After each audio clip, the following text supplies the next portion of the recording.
Her vaxtınız xeyir olsun. Hörmətli Azərbaycan. Bura mənim pambıq sahəmdir. Bu ilkin məhsulum çox yaxşıdır, keyfiyyətlidir, keçən ilkinə nisbətən daha yaxşıdır. Ancaq bu problemimiz çox düşdür.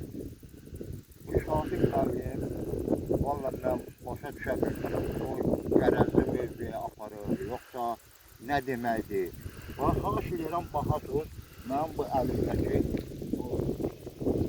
demək, bu haradasa 30 santı var da bu. Demək, 30 santı bu yer ağzını açıb, Şafiq müəllimə deyir ki, mən ölürəm, xahiş edirəm, mənə su verəsən. Ay Şafiq müəllim, belə olmaz. Motorları bərpa eləmək lazımdır, əhaliyə xidmət eləmək lazımdır.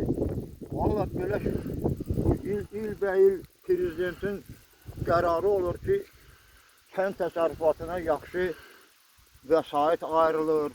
Ondan sonra prezidentimiz nə lazımdır hamısını eləyir. Ancaq bu yerdəki məmurlar öz işi ilə məşğuldur. Bunlar özləri prezident hesab edirlər. Cənab prezident, mən sizdən xahiş edirəm, bu məmurlarınıza biraz nəsihət verin ki, belə olmaz, əhalini incitmək olmaz. Bu Azərbaycan xalqının strateji məhsuludur. Vallahi belə olmaz, ay kişi, ay yoldaş, ay qardaş. Hər vaxtınız yenə də xeyir, hörmətli Azərbaycan xalqı, cənab prezident. Bura mənim yonca sahəmdir. İndi burada mən sizə çartın dərinliyini göstərmək istəyirəm. Bu çartın dərinliyidir, 40 santıdan çoxdur.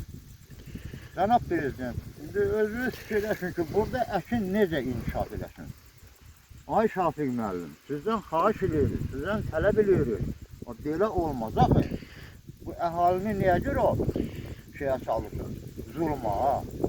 Mən 5 nəfər ailə başçısıyam, 5 nəfər ailə saxlayıram. Mən bura fərq çəkmişəm, əziyyət çəkmişəm. Ancaq sizin səhlənkarlığınız ucbatından mənim əkin sahələrim məhv olur. Bu mənim demək ikinci pambıq sahəmdir. Mənim pambıq sahələrim hələ irəlilərdə də var. Yəni bu da həmən vəziyyətdədir. Bu daha yer para olub, ondan sonra pambığın gülü tökülmək üzərədir. 1-2 gündə qalsa bu pambıq vaxtı ələ gəlməyəcək. Baxın görün bu sahələrə susuzluqdan Şafiq müəllim bunların hamısını yolğun basıb. Mən öz şəxsi vəsaitim hesabına müəyyən qədərim onu təmizləmişəm ki, bu xalqın torpağıdır. Ondan sonra qoy məhv olmasın. Görürsünüz nə qədər məhv olmuş. Ondan sonra torpaqlar var.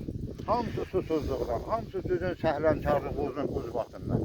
Prezident nə qədər vəsaitlər ayırır ki, məsələn, kənd təsərrüfatının inkişafına, ancaq siz onlardan niyə istifadə edirsiniz? Bahalı maşınlara.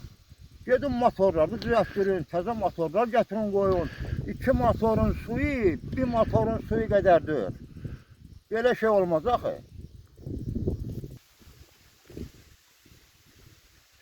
Bu da bizim su kanalımızdır. Baxın, 5 gündür bu kanal atılmıyor.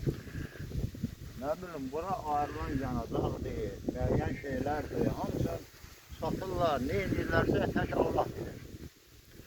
Mən sonda Azərbaycan Respublikasının Daxili İşlər Nazirinə, Azərbaycan Respublikasının prokuroruna, Azərbaycan Respublikasının Milli Təhlükəsizlik Nazirindən xahiş edirəm ki, mənim təhlükəsizliğim təmin olunsun. Bu məmurlara heç də etibar eləmək olmaz.